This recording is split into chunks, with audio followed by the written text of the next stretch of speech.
I actually tried to hold it in a bit because I was on the air at the time when it happened. So, but I'm extremely excited because we were only there in 1986 and we were there for essentially a cup of coffee in Mexico. We were there for 3 games, 3 and out, didn't score a goal, and we've come close a couple of times since. But it'd be nice to earn the spot in the World Cup. But you know what? At this point in time, I'll take an automatic bid to the World Cup for sure.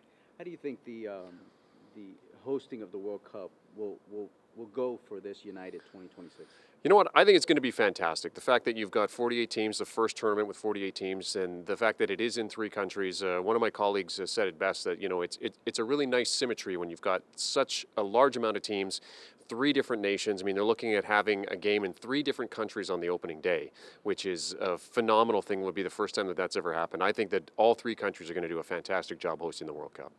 Awesome. Anything else? Let me ask you about how crazy has it been around here? Because you got 8 years to go, man. It's going to be pretty crazy leading up to this thing. You know what? It is. The stadiums and the infrastructure are all in place, so you kind of sit there and go, well, what's going to happen now? I mean, they're not building any stadiums. It's nothing like that. There's going to be some stuff renovated, but I think that you're going to see a lot on the development side. I think a lot of development is going to take place within the game at the grassroots level and moving up. You've got kids right now that are 14, 13 years old that now have the dream of playing in a World Cup at home, which I think is going to be phenomenal in all 3 countries. I think there's going to be a lot of excitement, and there's going to be a lot of really good grassroots building that goes on towards 2026.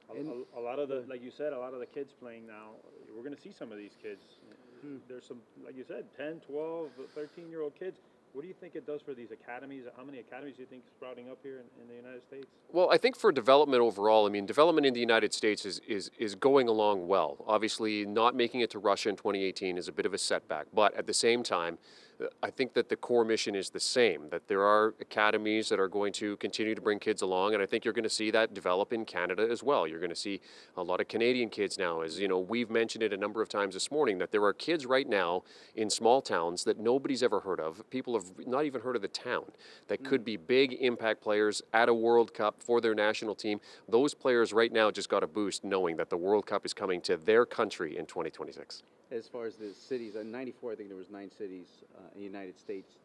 Miami obviously could be one of the ones at Hard Rock Stadium.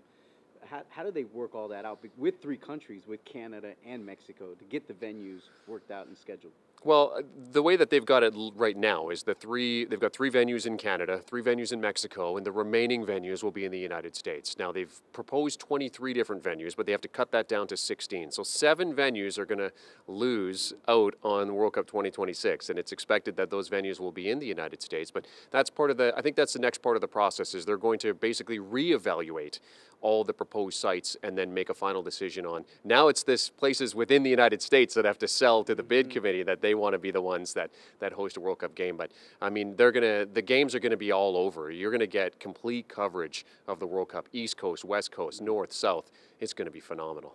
Reaction in South Florida obviously is big. What's the reaction in Canada? Well, the reaction in Canada is huge. I mean, this for us is big. I mean, hockey is a big sport in Canada. It's the one that, you come out of the womb with skates on. But soccer is the largest participation sport in Canada. So this is huge news in Canada. It's all over the papers, all over the radio, all over the televisions. This is big news for Canada too. And I know that there's a lot of kids in Canada right now that are kind of going like this, hoping that they get to wear the red and white.